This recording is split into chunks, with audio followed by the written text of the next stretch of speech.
Ben maintenant on passe au nombre de cartes possédées, de cartes distribuées. Donc ici pour le nombre des cartes distribuées, nombre de cartes possédées par chacun, d'accord. Donc ici nombre de cartes restant dans le paquet, c'est le nombre total des cartes moins le nombre de cartes distribuées. Et comme ça on va trouver le nombre de cartes restant dans le paquet, donc le reste. Et ici on va comparer le nombre de personnes avec le nombre de cartes restantes. Donc toujours on doit avoir que le nombre des personnes doit être plus petit que le nombre des cartes restantes, parce que pour qu'on peut faire une distribution équitable, d'accord. Donc ici on commence par le premier tour. Donc ici une carte pour chacun. On va prendre le nombre total des cartes, c'est 42, moins 5. Parce que chaque personne, il va posséder une seule carte. Ben, ici, le total des cartes distribuées, c'est 5. Parce qu'il y a 5 joueurs. Donc, 42 moins 5, c'est 37. Puis, on passe à la comparaison. On compare 37 par 5. Parce que le nombre de joueurs, c'est 5. Pardon. On a maintenant le deuxième tour. Donc chaque personne a 2 cartes. Mais toujours dans le tour, on distribue toujours une carte pour chaque joueur. Donc ici, on a distribué encore une fois 5 cartes. Donc 37 moins 5 va nous donner 32. Et on compare 32 avec 5, le nombre de joueurs. Donc 32 est plus grand que 5. Donc on peut distribuer encore une fois les cartes. Donc ici, on va calculer le nombre de cartes restantes. 32 moins 5. Encore une fois, on prend le nombre des cartes qui restent. Puis, on soustrait 5 cartes qu'on va distribuer dans ce tour. Donc 32 moins 5 va nous donner 27.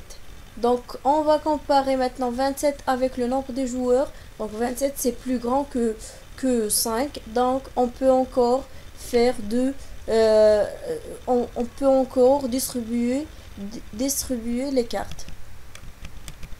Donc ici on prend toujours le nombre qui reste de cartes. Donc 27 moins 5 va nous donner 22. Donc on compare maintenant 22 par 5, le nombre de joueurs. Donc maintenant, puisque 22 est plus grand que 5, on peut encore distribuer les cartes. Donc la cinquième fois, donc on a 22. Toujours on prend le dernier nombre qu'on a eu dans la dernière opération de soustraction, où on parle de dernier tour. Donc ici 22 moins 5 va nous donner 17. On compare 17 avec 5. Donc 17 est plus grand que 5. Donc on peut encore distribuer des cartes de plus.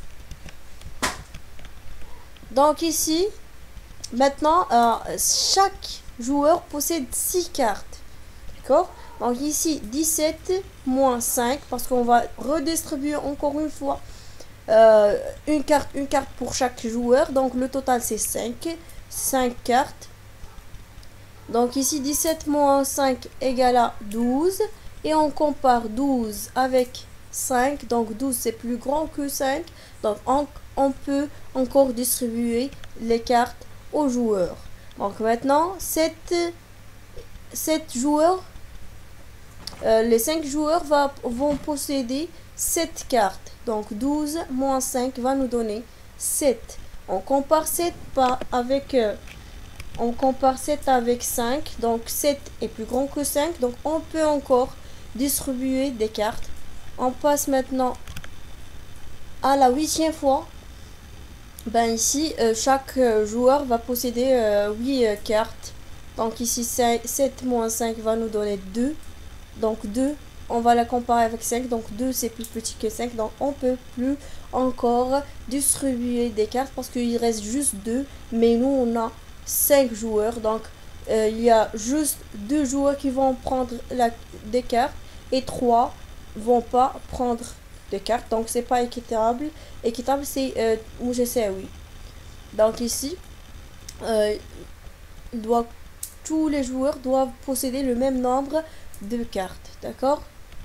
Donc cette façon, on l'appelle les soustractions successives ou le tableau de distribution.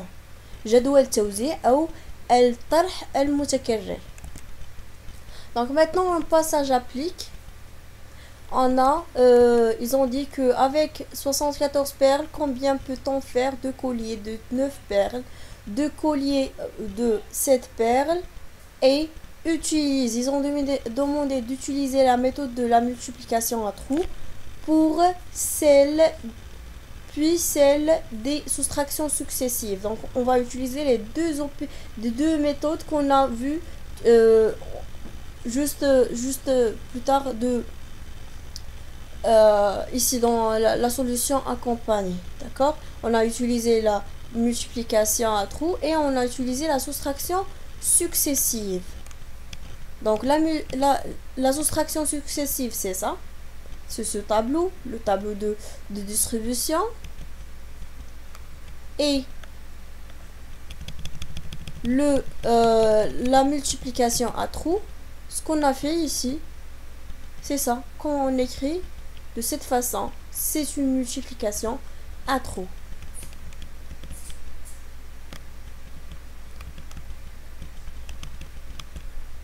Donc ici le tableau de distribution,